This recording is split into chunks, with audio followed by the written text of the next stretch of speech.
Hello everybody. So this weekend me and my wife's headed down to Jacksonville, Florida. And she's gonna get some beach time, and I'm gonna meet up with my really good friend Kevin. And he's gonna share with us his experience with drugs and alcohol and how he come to be sober today and how he lives his life today. So this video is gonna be a little bit different than the few before. It'll be a little lengthy and there'll be a whole lot of recovery talk. But if you're going through the same struggles that that a lot of us in addiction go through, hang in there and watch it. I guarantee you Kevin's going to say something you'll relate to. And you might not agree with everything he says, and you might not recover the same way he does. But if you're thinking kind of on the fence about trying to get sober,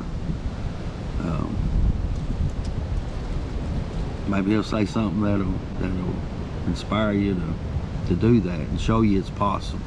Kevin's got a really good life today, and he enjoys his sobriety and the relationships that he has now with everyone around him. He means a whole lot to me. I guess I met him back in 2013. I asked his sponsor at a meeting one night to sponsor me, and he pointed me to Kevin. And right away, Kevin started working with me, and things started changing. And he told me they would, and they really did. He's made a real big impact on my life. He showed me through example of how to treat people and how to have a relationship with God. So he's going to talk about God. I'm sure he is quite a bit. But that don't just turn it off because you don't agree with that. Good thing about doing it this way is you can you don't have to get overwhelmed with the conversation. You can shut it off and come back later and finish it. But I think it's gonna be really good. And there's you may think, well, I don't drink like that guy. You may not. But there's going to be things said that is going to help all of us. I know it's going to help me. So that's what we're up to this weekend, and I'm looking forward to seeing Kevin. I really am. I talk to him. He's one of my go-to guys. I talk to him on the phone quite a bit. I don't get to see him very often, but yeah, he's one of my go-tos. That he understands my way of thinking, and he'll call me out on my shit too. And I need that in my life. So all right, let's go see Kevin and see how he's doing it today. Let's go.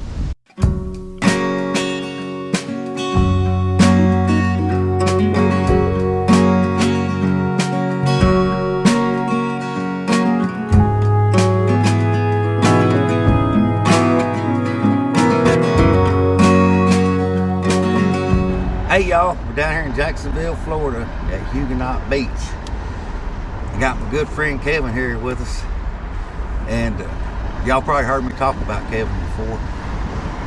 He was the first sponsor that carried me through the steps, and I really don't know where I'd be today if God hadn't placed him in my life. And so I wanted him to share with y'all what it was like and what happened and what it's like now for him. So here's old Kev. Have at it, man. Hey everybody, it's good to be talking to Josh today down here, and both of us being sober. Definitely thankful to God for that.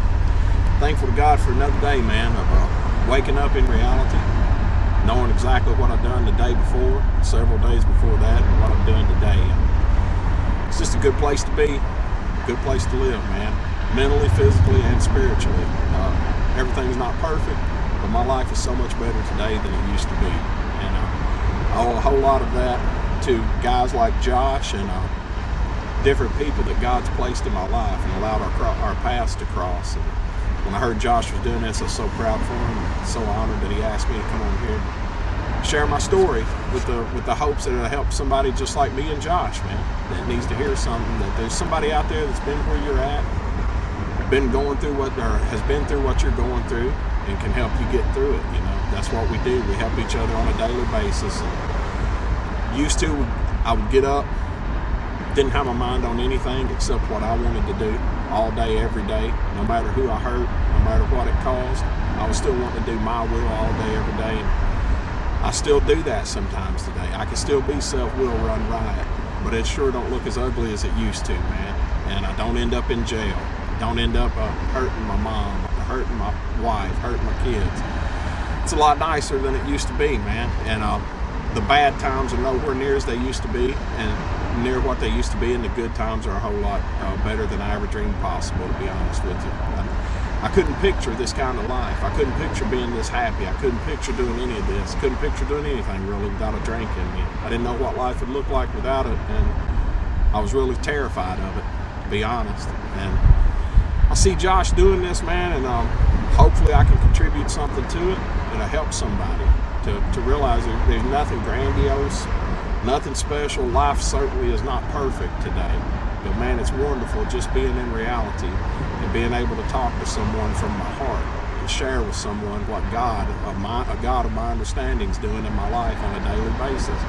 And it all started out with a whole lot of desperation and just a little, I'd say, a mustard seed of willingness, you know. And it's been a journey like that for me. I guess even after that first step, it's still been like that. A lot of times with different things in my life, I still have to get to a desperate place and a little mustard seed of willingness, and I give that to a God of my understanding, and it's pretty amazing what He can accomplish through me when I can get my ego and my pride and self in check long enough to try to get out of the way and let God work through me to help somebody else today. And it's a good focus for me, a good frame of mind to try to keep my mind focused on helping someone else today. That's pretty much how I was taught to recover, you know, and to keep living this thing one day at a time, man. I was taught that it's a journey, and hopefully we can do it for the rest of our lives. And I know without a doubt today, I got the right tools today, and God has put the right people in my life, and I have the relationship with God today that I need to make it through life one day at a time without putting a drink in me. August the 3rd of 2007, I had my last drink and any mind-altering substance, barring some surgeries that I've been through. Of course, I've been knocked out for the surgeries, and I've took some pills, and I had a couple of shots after some surgeries, but thank God I didn't do any of it without having people well aware of what I was taking, and I done it exactly how it was prescribed in most cases. In 2 cases, I didn't do it exactly how it was prescribed, but it was because I done less than the way it was prescribed. And I give all that glory to God. He's the one that deserves it, and that's who I give it all to. And I got to a place in my life where I was sitting in my buddy's backyard. I had the music blasting. I had a cooler full of 3 different kinds of alcohol. I thought I had everything I wanted. I had some weed. I had some pills. Thought I had everything I wanted, man. And I'd been drunk for several days. My wife had left me again. And that night, this voice just kept going over and over and over on the inside of me. You have everything to live for, but you're killing yourself. You have everything to live for, but you're killing yourself. And I decided to call my wife at my in-laws' house. I asked her if she would talk to me, and she said her birthday, because I had done this several times. She said her birthday was coming up, and if I was sober on her birthday, she'd let me take her out to eat, and we could talk. So that night, I started praying, and I'm telling you, I was bombed. But I just started talking to God, and I was so desperate, and I knew for a fact I didn't have anything to offer God. I didn't have anything to offer my family. I didn't have anything to offer nobody, really. So I needed, when I talk about a God of my understanding, I needed a God of my own understanding that was full of grace, because I sure didn't have nothing to merit anything he would ever do for me in a good way. I needed grace. I needed a God that was full of grace. I needed a God that was full of mercy. And I had heard several people in my family, even my wife. I thank God I'm blessed with a praying wife, but my parents at different times, my dad, you know, he drank all the time, but there was a period of years there where he had gave his life to God, and he taught me about God. My mom taught me about God. My grandparents taught me about God, and I wanted to get to know God the way I will always think of my mama and papa, how they knew God, and I wanted to know the God that they knew. And got a buddy in the program, man, old Louie, means the world to me just like Josh, and I've heard him say before, you know, that he didn't ask God for help, but he wasn't the guy that didn't believe God would help him. He knew God could and would if he were sought. And that's why he didn't ask him, because he wasn't ready to change, you know. And I think I was a lot like that, man. I was a lot like that for a long time. And I just got to the place where, like I said, there was nothing for me to offer God. I wasn't worth much, man. I wasn't worth much. But I just begged him to help me. The thought that I couldn't get out of my head, I said, God, I believe that's you. I really believe that's you, and I'm begging you to please help me. I know I've done this several times before. Please help me, God. And that's how it started. That's how the relationship that I have today is so much better now that I have with God. And the more I get that straightened out, the better that becomes, the better my relationships with everybody around me is. But they're nowhere near perfect. And I'm sure they'll never be perfect. But I thank God that I'm working on it 24 hours at a time. You know, every day is a day that I try to get up. Before my feet ever hit the floor, I start praying. I'll start reading my daily meditation books. I keep them right beside my bed. And there's so many days, man, I read it. It sounds so good. It really hits home with me. I get up, get on my way to work. I go through the doors at work and I forget everything I read. And right there at work, I just pray. I pray my way through the day. I ask God to continue to help me. And a prayer that really helps me, so I really ask God from my heart, not my head. I'm not trying to trick him these days like I did for so many years. I ask God, please today help me know you the way you would have me to know you. God, I want to think about you the way you want me to think of you. I want to think of myself the way you want me to think about me. I want to think about other people today, God, the way you would have me to think about them. And I want to treat you the way you want me to treat you, God. I want to treat myself the way you want me to treat me. And I want to treat others the way you want me to treat them. I can't do that in my own power. I've made a wreck of that my whole life, Lord. But I know today you're helping me. And I believe it's your will. And I believe if I ask things that are your will instead of my will, you'll help me all you can. And you have all the power I need. And that's the way I do it, you know. And there's sometimes right after I say that prayer, something will happen, I'll go right back to doing my will. But the God of my understanding forgives me, and he's very patient, and I thank him so much for it, because I'm a train wreck still sometimes in sobriety. I blow it. I get mad over things I got no business getting mad about, because I have that. It's just the way it is in me. I want to control, fix, and manage everything. And it's like my sponsor, Gary C. told me, man, God rest his soul, you know, in sobriety, I've lost my sponsor to cancer. I lost my grand sponsor, Mike Hatch, to cancer. I've lost loved ones. Different things have happened, but I lost them physically, but they're still with me in my heart. And things that they taught me, I live by those things on a daily basis. And Gary used to tell me all the time, you know, you can start your day over at any time. And I'm glad I heard that around people like Josh, people like Louie, people like Gary. And at any time I want to, I can text Josh or Louie, or I can call them on the phone, you know. And my buddy Brian, I count on him a lot. I got a lot of people today that I count on, even though my sponsor, my grand sponsor, has passed away. I've had different sponsors since then, but it hadn't worked out so far, you know, for me. And and nothing ended. Nothing ended on a bad thing. I didn't have to go back and make amends for anything. It's just wasn't right for me at the time. You know, I can't let anybody get between me and a God of my understanding, and I'll just leave it at that. You know, but yeah, I come to God as humble as I knew how. On August the 3rd, I started praying to God, and I had my last drink on August the 3rd. So August the 4th is my sobriety day. But I started talking to God and praying to God while I was drinking, or while I was eating pills, you know, and I was listening to music. Everybody around me was dancing and having a great time, and I was sitting by myself. You know, you hear people say this all the time, I can be in a room full of people and be lonely as I've ever felt in my life. And I spent a great deal of my life that way. And that's the way I was that night. When I started out, I thought I had everything I wanted that night for it to turn out wonderful, and it ended up absolutely miserable. So that's probably the greatest example I've ever gave to myself, that I really don't know what's best for me. I spent a great deal of money, throwed away so much money, had so many wrecks, just countless terrible, absolute terrible, disgusting things happened when I set out on some of the days that I thought would go the best for me in my whole life, man, because I was working things out just like I had them planned, and they ended up utterly disgusting and terrible, man. And it's solely because I was trying to do it my way instead of God's way.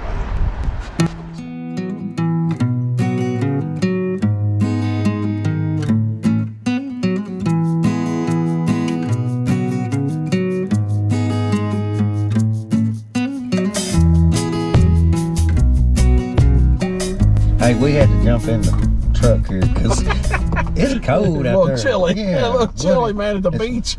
It's only about like 50, but the wind's blowing, and so we're gonna hang out for here a minute. You can warm up a little bit. Yeah, we'll warm up. We may change locations again. Yeah, I guess I was talking about how things worked out terrible whenever I was doing my will. When I had all these great big wonderful plans how this night was going to go, and I don't want to linger in that and stay in that too long, because there's no glory in that, you know, to God and to me, you know. It's and I'm certainly not trying to glorify myself, you know. All I hope and pray is somebody will see this or hear this, or hear this, I guess I should say, and maybe you've been there, or maybe you're there right now, and you can say, you know what, if God helped that guy, surely he'll help me. That's what I hope and pray happens with this. And so one night in particular was on one of my wedding anniversaries. I had the whole night planned. It's going to be so wonderful, you know, because I had all kinds of booze. I had a full tank of gas. I had everything I needed to smoke. It was just going to be a wonderful wedding anniversary, you know, because I wasn't thinking of nobody but me. So it's going to be a wonderful night, you know. And I don't know, I got that right level, you know. I had that the whole time I was saying, you know, my wife's going to drive. We're going to go. I'm going to take her to this beautiful place to eat. We're going to have a great time here in Evansville, Indiana. And got the right amount of alcohol in me. I wanted to go to Shawneetown, and a lot of people, you'll hear me talk about this, and you've never heard of the place in your life, but there's probably a Shawneetown near you, you know. You didn't go there and hang out with your mother and father and your grandparents on a Sunday afternoon after church. You know, it's kind of a bar to bar or wall to wall bar scene. You know, it's kind of like a real, I guess, a generic version of Bourbon Street, I guess. Mm-hmm. You know, so it's just wall to wall bars, you know, and just kind of a bad place to be, you know. And it's a cool thing now to sell liquor on Sundays, but Shawneetown been doing it forever. And back then, you know, back when we got started, you know, at our profession of drinking, yeah, it was a good thing to go there on Sunday. You could buy over there on Sundays, you know, and a lot of times they'd let you go to the back window when you wasn't 21, you know, and you get something to drink over there. So like I said, I got the right amount of alcohol in me to start making all these executive decisions where I didn't care about another soul in the world except me. You know, as long as I was happy, everybody else was. You know, that's how I spent almost my entire life. Well, my entire life really without God. So I tell my wife, hey, let's go to Shawneetown. Let's just go over there. Listen, if I reach that point to where we're gonna have a bad time, I'm smarting off to people, I'm talking to you bad, things are going bad, just tell me and I'll quit drinking, and you know, you can have the keys, but right now I can drive fine. We're gonna go over there, we'll just have a good. My wife starts crying. It's our wedding anniversary. She starts crying, begging me, Kevin, please don't do this, you know. And it's a sad thing, man. I got so good at it, I could tell she was nervous. I could tell she was just nervous enough about telling me no that I would probably get my will again. You know, I knew the right things to say, when to say them and how to say them. You know, I was at that time, I thought that was so good and so wonderful. Now, thank God, I see how disgusting and awful it is, man. But that's what I done. So we take off. You know, I kept talking to her. It didn't matter if she was crying. Didn't matter. It's her wedding anniversary. None of that mattered. You know, we was going to do it my way. So we take off in Evansville, Indiana. Sure enough, before I got to the bridge in Henderson, I ran down over a median down into a ditch. So my wife's screaming and crying now, please let me drive. No, that wouldn't have happened if you hadn't been playing with the radio and I had to get you away from the radio. You know, we start yelling at each other, but I'm still not going to let her drive because I'm scared she won't take me to Shawneetown. So here we go. Back on the road again. I got it back up on the road. We're heading towards Shawneetown, and come around the curve down there by the Y. You know, like I say, people back home and know what I'm talking about. Sure enough, there's a roadblock there.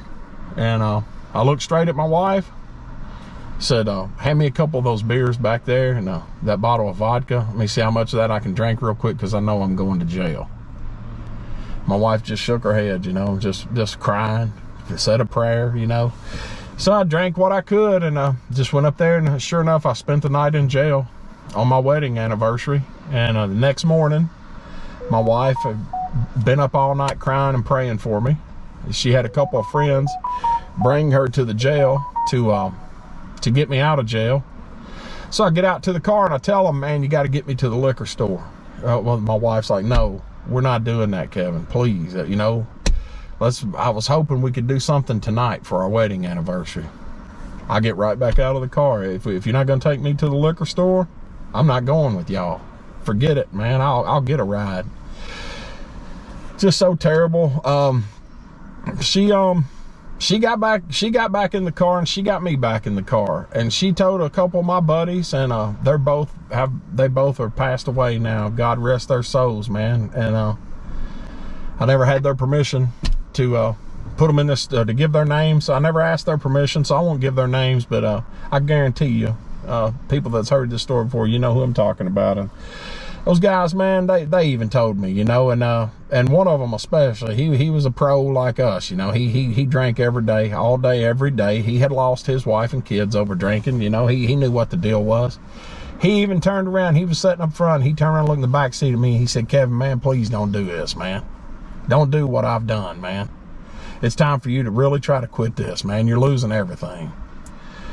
I couldn't hear that. You know, he didn't know what was best for me. My wife didn't know what was best for me. Nobody knew what was best for me but me. It was just so disgusting, man. And I couldn't put any thought together that day other than getting to the liquor store.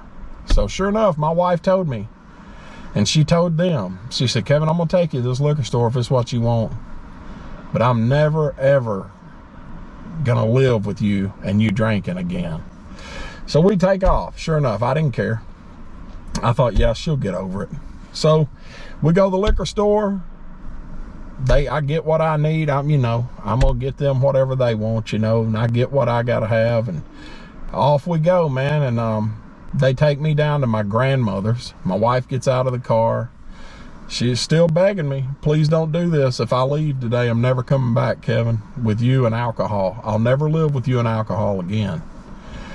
Well, you know, whatever, you know how it goes. You know, no sense in me getting into what all I said to her, trying to talk her into doing things my way. But she left. I'm still drinking. And next thing you know, I'm on my golf cart. I had a golf cart in my grandma's garage. I got in my golf cart and driving it around Sturgis looking for the party, and sure enough, I found one. Everybody at that party, man, are you crazy? Why are you doing it? You know you can get a DUI on that golf cart, you know. You just got out of jail this morning, I heard, man. I didn't care. I just didn't care, you know. I was doing what I felt like I wanted to do more than anything in this world. And that was in June. And then that went on till August. And then in August the 3rd of 2007, I was sitting in one of the guys that picked me up that morning from jail. I was sitting in his backyard like I was talking about earlier. I had everybody around me. I thought I had it going on, man. And next thing you know, I'm praying. I'm puking blood, and I'm praying, and I'm asking God to help me. God, I think that is you, Lord, that keeps telling me I have everything to live for, but I'm killing myself. I think that's you. And God, if you're listening to me, if you will hear me, and I know I don't deserve it, please, God, let Jonna answer the phone and talk to me tonight. And sure enough, she did. I called my in-laws. My wife answered the phone. I told her what was going on with me. I told her that I was ready to try to sober up, straighten up, you know, and again. And she just told me flat out, you know, she said, my birthday's coming up. Her birthday's August 7th. I won't tell her year. I might not live to see Josh and talk to him again, but I better not say the year I about said it. Yeah, we'd have to edit that for sure. I'd say, Amy, help me out, man. But, yeah, I better not say the year, but her birthday's August 7th, so she told me my birthday's coming up. If you're sober, you can take me out to eat and we'll talk. So she laid the law down to me. She said, I told you back in June, you know, on our wedding anniversary. Of course, she brought all that up, and she's still not happy about that at this time. You know, she still hadn't got over it, and God knows I don't blame her. And she said, I told you that night, I love you. I love you with all of my heart. I'll never stop praying for you. I'll never stop loving you. But I'll never live with you and alcohol ever again, Kevin. And I mean that. Whether you're ever done with alcohol or not, I am done with it, with living with you and alcohol. So, and we went a while like that. We were separated. We never got divorced. Thank God. We had both got an attorney. We got real close to it, very close to it, extremely close to it. But we never got a divorce. And we got back together. And we definitely I was living with her, and we were married, living together. I'm a better employee, you know. I'm showing up on time at work, and I'm staying over if they need me to, and I'm doing things that I should have been doing all along, you know. When I'm going to do it my way, when I'm making plans and I'm doing everything the way I think I want it to work out, I'm an absolutely disgusting employee. I wouldn't keep my own self employed. I promise you that. I'd have fired me a long time ago. It's just, everything in my life is horrible when I'm doing it my way. So I had myself in a position doing it my way that my wife didn't want nothing to do with me no more with my alcohol. My employer was about there again. They've sent me to rehab a couple of times, you know. The local cops back home, like we had a sheriff back home, he would just look at me and shake his head and laugh, man. You know, he got to where he would just do that, you know. And all of that stuff, that's where I ended up thinking that I'm doing it just exactly the way it needs to be done. Everything's going to be all right, man. I'm just about got control of this drinking. You know, I just about got control of it. And next thing you know, I'm in jail. Or next thing you know, another buddy of mine's telling me, Kevin, you know what, man? You can't come over here no more if you're drinking. I love you to death, man. You're a good guy. Just don't come over here no more if you're drinking, no. My boss is calling me in the office, you know, we're having that talk again. You know, just, that's the way it always ended up for me. It is just so disgusting, man. And like I said, I've been through so much, you know, and I was staying sober. I went to AA for a while and was going to church and was not drinking. But when my grandmother passed, it was a pain that I hadn't felt in sobriety. I hadn't felt that pain before, and I did not have a sponsor. You know, I was around AA, I was around church, but I wasn't really in it. You know, I wasn't really working the steps with someone that had worked the steps. I wasn't really in, doing the deal. And that time came, that it talks about in the AA Big Book. It says, there comes a time, where every mental defense you have against that first drink will be gone, and my buddy Brian told me one time, I asked him straight up, Brian, what does that mean? Whenever they talk about that, what are they talking about?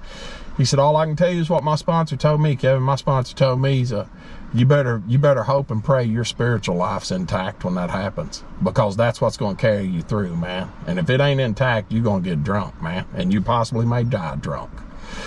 So those things would hit home to me, and I never forgot them. I can still remember how the look in his eyes when he looked at me and said that to me. I have no idea why, but ever since I was a little kid, my heroes have always been people that drank.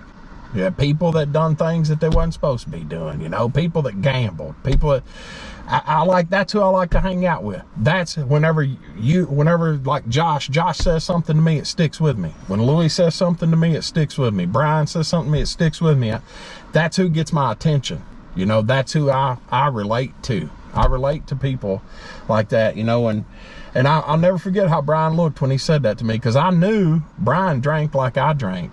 And Brian had been sober for a real long time. And he took a few suggestions, is how he would always say it to me. I just took a few suggestions, Kevin. And if you would do that, man, I'm telling you, your life would be better than you ever dreamed it could be, And so I told my wife, I said, John, one of the ways that I had learned enough how to make amends, one of the amends I had made with her, I told her when she come back to me, you can always have enough money in a separate account where you can leave me at any time I start drinking again, and don't ever look back. You just leave me and don't ever come back, no matter what I say or do. So I come down the hall. My wife was sitting in the living room in our rocking recliner. She was wringing her hands, man. I could tell she knew what was up. She had seen it too many times before. And it was after we had buried my grandmother, the day after we had buried my grandmother. I come down the hall. My wife was just sitting there in that rocking recliner, and I said, Jonna, I don't know any other way to say this other than just come right out and tell you, I want you to leave me today, and I don't ever want you to come back.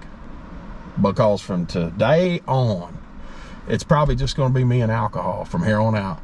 Because I want to drink so bad right now, I'm absolutely dying for it.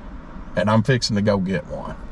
I ain't never hurt like this in my life, and I cannot get my mind off of taking a drink. I'm absolutely dying for a drink, John. And I'm going to get it, and it's probably going to be me and alcohol from here on. I'll never forget this, I hope and pray. My wife said, Kevin, we've been going to church, and I'm glad of that, and I'm glad for the sobriety time you got right now, but I'm not going to leave you right now. What I'm going to do is pray. And I'm going to ask you to go to one more AA meeting. Before you go to the liquor store, you hadn't been around those people in a while. And those people can get through to you, it seems like, when nobody else can. And my wife's got a way of talking to me, She said, God works through those people to help you. And I'm asking you to please go give them a chance before you go take a drink. Please do that. And I said, I can't make you no promises. What I will promise you is, I will pray about it. And I'm telling you right now, every mile marker I went past from Sturgis, only meeting I could find was the noon meeting at the Weaverton Group in Henderson, Kentucky. And I was going from Sturgis to Henderson, and I had to go by different liquor stores to get there. Every mile marker, literally, every single mile marker I would pass. Sometimes it may be a fence post. But I remember the mile markers. I would say, God, you got me that mile. Please get me another mile without a drink. God, you got me that mile. Please get me another mile without a drink. I got to that meeting. I went in there. I didn't want to go to that meeting. A lot of the times the girls from the Warm Center would be over there, and they'd be fighting about who stole whose makeup. This was going on over there. That was going on. I just absolutely hated that meeting, to be honest. But I prayed all the way there. God, please give me the courage. And please give me the courage and the strength to get there. And please let it go the way you would have it to go. Well, I get in that meeting. It come, my turn to raise my hand and talk. So I did. And I told those people that I hadn't had a drink. I told them I hadn't had a drink in several months. And but I was craving, that's the word I used, I was craving alcohol worse than I'd ever craved it in my life. I felt like it just had me by the throat, demanding that I go get drunk.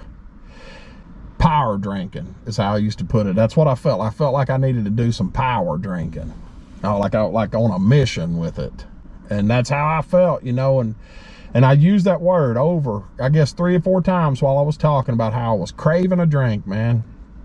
And this girl turned around and looked at me, and I hope I never forget this. She had tears in her eyes. Said, you know, Kevin, I've listened to your story, and I believe every word you're saying, man. She said, and I'm asking you to please believe every word I'm fixing to say to you. If you've went without alcohol, as long as you told us you have, and I believe you have, if you've went without alcohol that long, what you're experiencing is not a craving. The cravings are physical, and it's impossible for you to be having a physical craving if alcohol's been out of your system as long as you say it has been. What you are experiencing is that obsession of the mind that they talk about in the big book of Alcoholics Anonymous. And I promise you this, you better get a God of your understanding, and you better let him take that away from you, because if you don't, you're going to die drunk. You're going to die a miserable, drunk death. I hope I never forget that.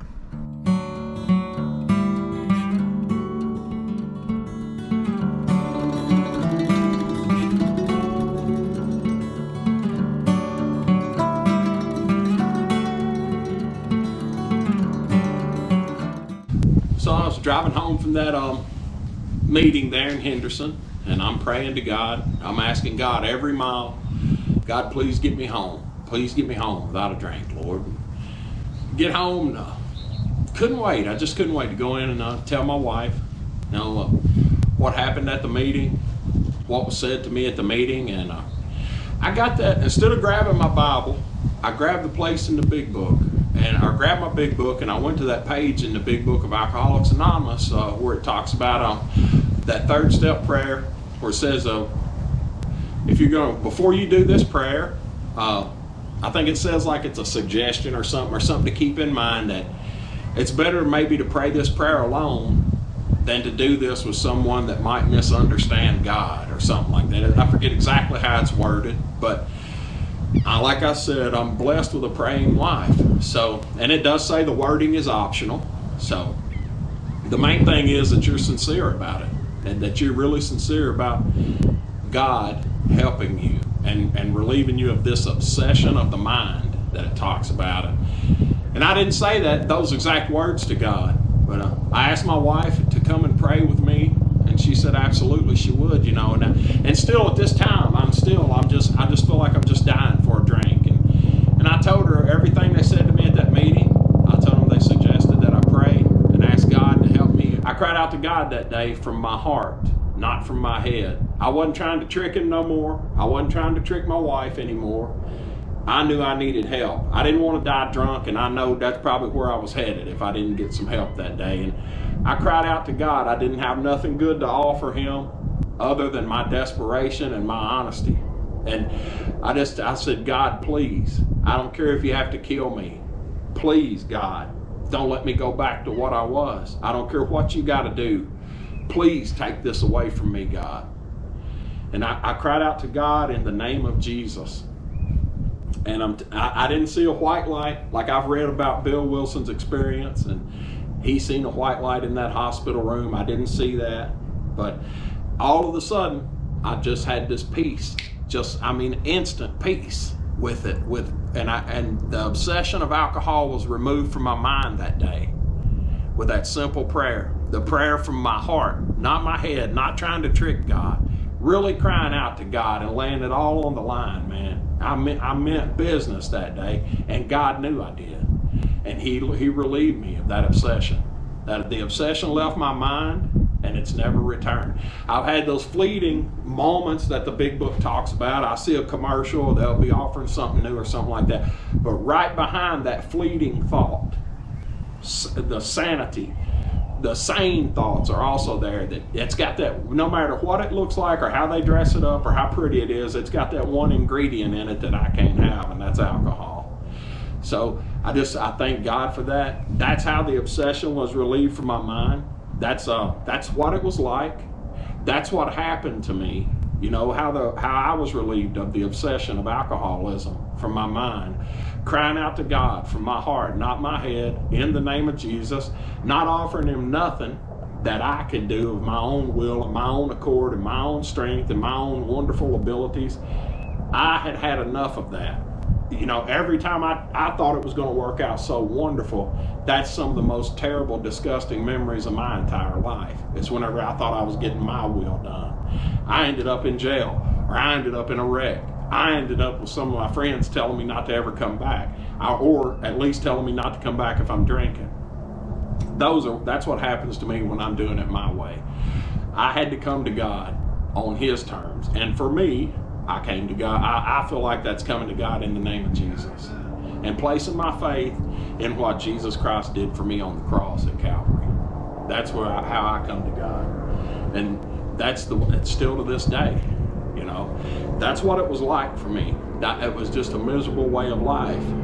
And that's what happened to me for me to be on this journey that I'm on now. And I've been through some terrible things, man. I lost some guys in sobriety. I've lost friends that died sober, and I thank God every day for them crossing my path and what they've taught me. But I've also lost some people that mean the world to me, and they wasn't sober. My sister, Heather Dawn Mull, God rest her soul. She didn't die sober. She died from addiction. She had some heroin with some fentanyl mixed in it. I have another sister right now that's been to prison several times, and she's in jail right now. She's in active addiction, and she's in jail again. My oldest son, he's in jail again because of drugs and alcohol, you know, as a direct result of drugs and alcohol. And it's a funny thing, man. I don't hear a lot of people talk about powerlessness. So I want to drive this point home if I can. Powerlessness to me is, I could just ask you one question, man. Did you ever end up in jail? Or did you ever end up passed out and you had peed all over yourself? Did you ever end up in a wreck? Did you ever end up in a situation that when you woke up that morning that happened to you, when you woke up that morning, did you say, there's no way I'm stopping. I'm not going to quit partying until I'm arrested. I'm not going to quit partying until I've wrecked. I'm not going to quit partying until I've spent all the money we've got in the bank. That's powerlessness. That's something else taking control of your life, man. And it happens faster than you ever dreamed it could have, and it'll take you places you never dreamed you'd go. That's what's happened to all of us. And so many miserable stories, but we don't have that today. And I thank God for that. The way my day started today is the way my day's been starting for several years. I started with praying, and I started with reading some readings and reading the Bible and crying out to God in Jesus' name and asking him to help me get through this day with the thoughts that he wanted me to have, to view the world the way he would have me to view it, to treat people the way he would have me to treat them. And when I make mistakes on that, whenever I mess that up, for me to be able to go back and say, make my amends promptly. When I'm wrong, promptly admit it, because I still get it wrong. I still say things to people I shouldn't say. I go back now today though, and I try to make it right with them. You know, I thank God that I've learned a way to live that is so much better than what it was before. And it's very simple. It's nothing complicated. If it was, I couldn't do it, that's for sure. I just keep my faith in Jesus Christ and what he done for me on the cross at Calvary. I had to come to a point in my life, you know, maybe my mama and papa was right. Maybe I don't have the power to do this. Maybe that's why they served God like they did with all their heart. Because maybe they had a little sample of all this I had to go through, you know. I came to a point in my life where I truly believe still to this day, I don't know what's best for me. But I thank my Creator that I believe with everything in me, he knows what's best for me. And I seek his wisdom and his counsel. I don't always do it, and you know, perfect by no means, man. It can look pretty ugly at my house sometimes. Thank God it hadn't went to where I drank over it. There's nothing in my life going to take place today that a drink can't make it worse, man. Not even losing my sister, not even my oldest son being locked up right now. All of them things, though, I played a part in their lives, man, and how they live their life and the bad stuff that happened to them, and that's painful. I go through some painful things, man. where I have to ask God to forgive me. You know, I still go through things, and things still come up, you know, in the back of my mind. Wonder if I'd have done this way. I wonder if I'd have done this that way. You know, there's things that's out of my control, and I have to accept that. But I thank God, man, that I don't have to take a drink over it today. Nothing's happened in my life since August 4th, 2007 that a God of my understanding has not got me through sober. But I have to cry out to him. I have to ask him for help because I still have my own free will. You know, if a God of my understanding was going to make me do this, to me that wouldn't be love. I have my own free will. I got the choice today. Thank God. But I ain't always had that choice. I felt like I didn't know what to do without a drink in me, you know. But I had that choice today, and I have my own free will today, and I thank God for that, man. That's how my life is today. My life today, I got up, I said my prayers, I done some reading, I texted with Josh a couple of times. Me and my mom cooked breakfast together in my kitchen today because my wife is out of town right now on business. My mom's in my house today. We got up, we cooked breakfast, and Josh came to the house. I'm able to keep my word today. I gave my word to Josh that I would do this. I'm here doing it. That's a wonderful thing for me. Thank God for these soldiers, man. This is I can show some gratitude today to people. I may not ever meet them, but I'm grateful for them. I can say a prayer for them. You know, my buddy tells me all the time, you know, people always need the prayers and we always need the practice. And that's another thing I try to live by, you know. I got so many things going on today that before I would have thought I was the corniest guy in the world or the biggest dork in the world. But man, it's so wonderful my life is today. Another great friend of mine that I lost in sobriety, you know, thank God he died sober. Leo, he used to always say, it's hip to be square, Kevin, and I really feel that way today. I love the life that I have today. It's not perfect by no means, man. I've battled bladder cancer. I've had about 19 inches of my colon removed, you know, but thank God I didn't have to have a colostomy bag. I've been through some things, man. In sobriety, life's not peaches and creams, that's for sure. But I found a God of my understanding, and he operates on grace and mercy and love and truth, you know. And to me, God's grace is there for me. But I have to have the faith to believe the truth that Jesus Christ is truly the only Savior of the world. And then that's how I go to God. I go to God in the name of Jesus and all of my faith in him. And that's one day at a time. It's how I do it. If there's any way I could ever help anybody, please don't hesitate to hit me up. Seen a lot of change, been through a lot of pain. Some things are not the same as they were a year ago, but all will be okay. I move on each and every day. The past is where it stays, way back a year ago. I've changed for the better this time. I thought I would never be fine. I strive just to say I'm alright, and for the first time in a long time I'm alright. I've seen a lot of change, been through a lot of pain. Some things are not the same as they were a year ago, but all will be okay. I move on each and every day.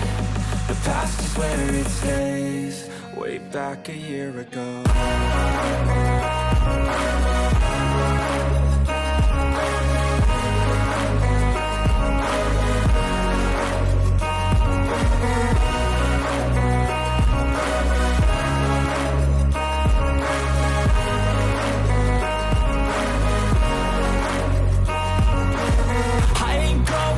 I'm not falling. I'll push all my chips and call all in. I'll bet on myself, you keep stalling. I hear destiny and it's calling. I'll keep my head up high through the downs and lows, and we're all going life. Still nobody knows, but I'ma choose what's right and take what comes and goes. And ain't no one in life holding me back no more. I've seen a lot of change, been through a lot of pain. Some things are not the same as they were a year ago. But all will be okay, I move on each and every day. The past is where it stays, way back a year ago.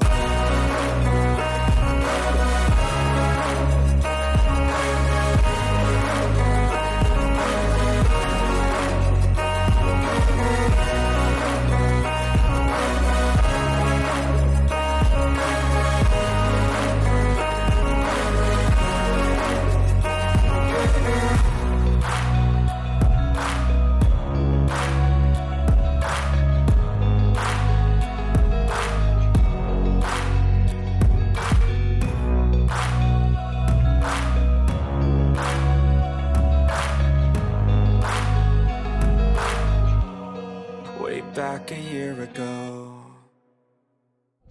I'm freezing. Look who just called us. I don't know. I can't see, man. I ain't got my reading glasses on, bro. Did he? That's how it works right there. That's how it works. Oh, Louis hitting us Oh, up. Louis, yeah. He's probably going to chew us out about something. Hey, let's give him a call. Hey, he's next. He's next. I can't wait till y'all hear from Louis. Yeah, I can't wait till you hear from Louis, man. Yeah, he's next.